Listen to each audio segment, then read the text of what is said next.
L'année 1848 marque l'abdication de Louis-Philippe et la fin de la monarchie de Juillet. Le public venu nombreux découvrir le musée de l'histoire de France se désintéresse peu à peu du château de Versailles. Délaissé, il retombe progressivement dans l'oubli. En 1886, Pierre de Nolhac a 28 ans. Spécialiste de l'humanisme italien du XVIe siècle, il est pourtant nommé attaché de conservation au château de Versailles. En cette fin de XIXe siècle, le château a perdu de sa superbe. Le public délaisse l'ancienne demeure royale. Le château prend la poussière. Le château agonise. La sève de la vie ne monte plus dans ces pierres qui s'émiettent. La ruine vient, implacable, faisant à chaque pas son travail de mort. C'est dans un château en piteux état que Nolhac pose ses valises. De cette période, il raconte. Le château gardait dans le silence le reliquaire de ses souvenirs. Ce musée se trouvait plein de richesses insoupçonnées, mais le public en avait perdu le goût. Trianon est gravement menacé. Si l'on tarde à y porter secours, il ne sera bientôt plus temps. On laissait venir la ruine qui annonçait une lente destruction. À son arrivée au château, Nolhac aspire à de profondes mutations pour faire de ce château dormant un véritable symbole du patrimoine français, à la hauteur de sa grandeur passée. Mais placé sous l'autorité de Charles Gosselin, conservateur du musée et peintre paysagiste, Pierre de Nolhac se heurte à une vision plus mesurée. « Jeune homme, ne vous emballez pas. Pas de zèle. Écrivez des livres sur Versailles si cela vous chante. Mais laissez en paix ce musée qui n'intéresse plus personne. » En 1892, la mort de son supérieur marque le début d'une nouvelle ère. À la tête de la conservation, Nolhac prend en main l'avenir encore incertain du château de Versailles.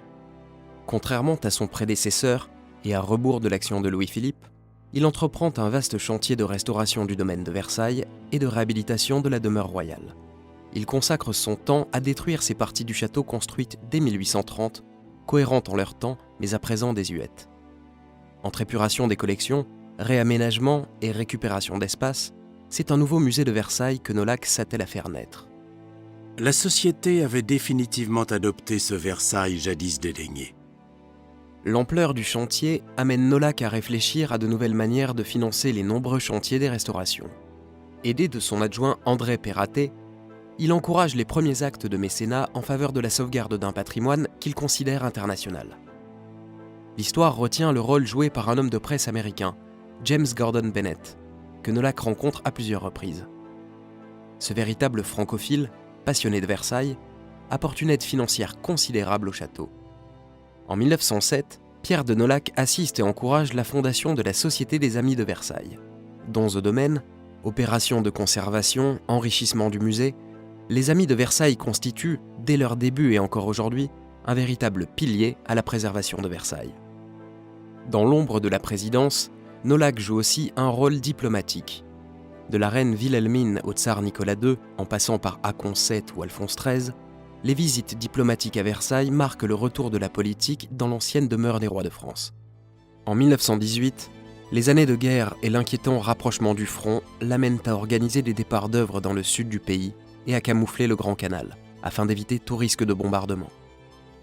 Son engagement et celui de ses équipes trouvent un aboutissement le 28 juin 1919, lors de la tenue, dans la Galerie des Glaces, de la signature du traité de paix.